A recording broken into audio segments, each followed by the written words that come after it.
চলেন আপনাদেরকে একটা জিনিস দেখাই, সেটা হচ্ছে এই যে দেখেন চলন্ত পথের রাস্তাটা ভেঙে ফেলছে। ভেঙে ফেলার কারণ কি জানেন?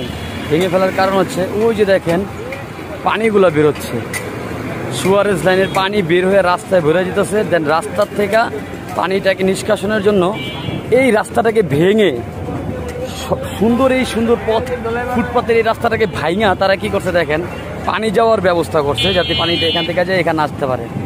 মূল বিষয় হচ্ছে যে এই যে রাস্তাটা যে ভাঙছে কোনো অনুমতি ছাড়া, রাস্তা ভাঙার কারণ হচ্ছে এই যে সুয়ারেজ লাইনের পানিগুলো বেরোচ্ছে। দেখেন দেখেন সুয়ারেজ লাইনের পানিগুলো বেরোচ্ছে।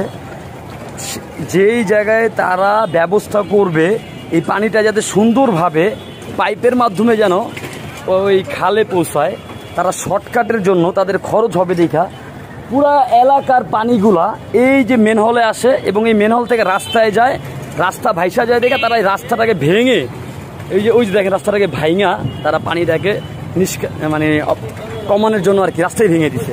তা এটা কি কারো অনুমতি নিচ্ছে কিনা এটা আদৌ আল্লাহ পাক জানে। রাস্তার অবস্থা দেখেন কি হয়েছে। তারা কিন্তু চাইলে পারতো এই যে পানিটা যে বের হচ্ছে এটা সুন্দর একটা ব্যবস্থা করতে পারতো, তা না করে তারা শর্টকাটে কি করতে রাস্তা বাসায় দিয়া রাস্তা ভেঙে দেন ওই যে পানিটা ওই পারে নিয়ে তারা অতিক্রম করতে। আদৌ কি সংবিধানে এটা আছে যে কোনো রাস্তা ভেঙে পানিটাকে আপনার খালের ভিতরে দিবে? এটা বলেন। মানুষ তাদের সুবিধার জন্য, এলাকাবাসী তাদের সুবিধার জন্য তারা কি করছে রাস্তাটাকে ভেঙে এই যে এইখান থেকে রাস্তাটাকে ভেঙে দেখেন কি করছে, এত সুন্দর রাস্তাটা ভেঙে ফুটপাতের রাস্তা ভেঙে তারা পানি ব্যবস্থা করছে।